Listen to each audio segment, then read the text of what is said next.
Buying a van-based small MPV like Fiat Doblo has always been more about sense than style, but the improved fourth-generation version of this Italian 5- or 7-seat family-sized but still compact people carrier might surprise you with its sophistication. Much has changed since those early Doblo days. The Mark III model of 2010 introduced a segment-exclusive bi-link independent rear suspension setup, complete with dual-rate shock absorbers, high-performance springs and a rear anti-roll bar, all tuned for the ideal combination of ride and handling. It was, in other words, more sophisticated under the skin than many more expensive, more car-like, scenic or C-Max-style compact MPVs. You'd think that if Fiat were to take that approach and then refine it with improvements like a lighter, more precise gear change, a more responsive throttle pedal and better noise insulation, it'd have a very good product on its hands. And these are indeed the updates made to this Mark IV model Doblo, with, for me, the improved refinement being the most noticeable attribute. It's probably the thing that does most to make this vehicle feel more like a car and less like a van. The bi-link independent suspension setup does its bit in this regard too, pretty much delivering on its promises of a comfortable and forgiving ride. It's certainly no worse than that of many far pricier people carriers, and considering the high centre of gravity and the relatively skinny tyres, body roll is well controlled and grip quite reasonable too.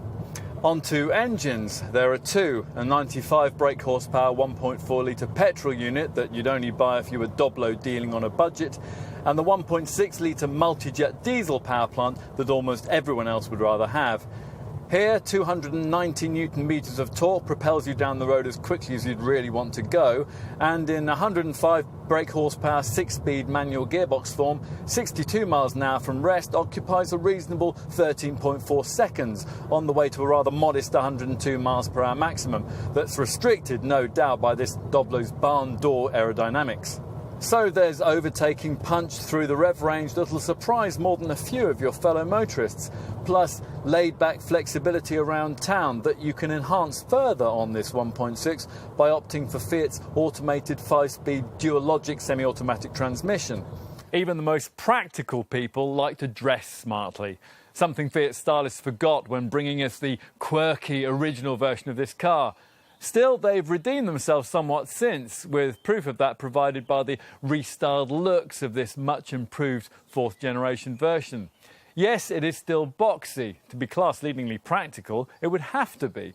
But thanks to a more curvaceous shape, complete with a trendy floating roof and a large side-glazed area, it's no longer an MPV you'd park up with a twinge of embarrassment.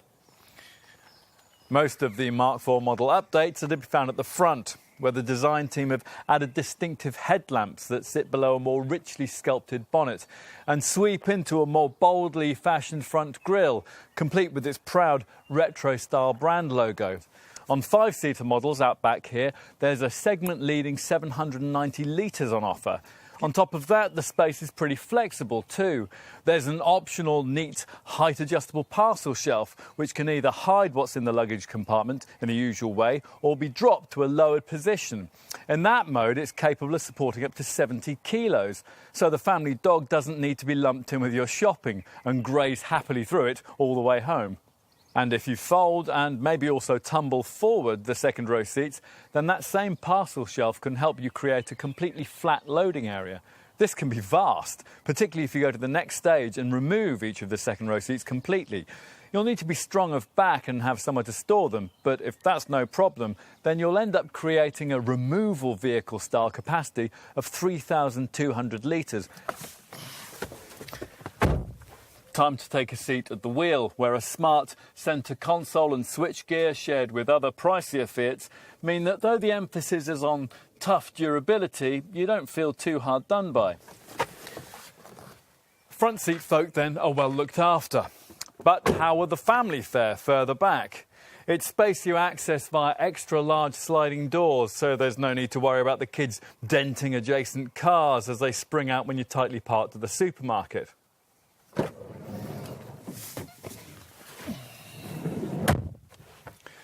Once inside, a class-leadingly long 2.75 metre wheelbase means that there's space for 3 adults in the back for short to medium journeys, provided they're on reasonably friendly terms. It certainly feels big in here. Large enough, in fact, to house more than 3 rear seats. Fiat's designers thought that too, hence the family pack option of a pair of folding occasional use extra seats that clip into the cargo area and play a big part in creating the 30 possible seating configurations you can potentially have in this car. More than 1 million Doblos have been sold since the turn of the century. And after a few days with this sensible 5 or 7-seater, you can begin to understand why. Earlier versions of this car sold on practicality alone. They were cheap, practical and not a lot else. In more recent guises though, this Fiat's curvy boxiness hides a remarkable amount of sophistication. If that's enough to convince you to try this car, then you might conceivably find that its practical charms will grow on you.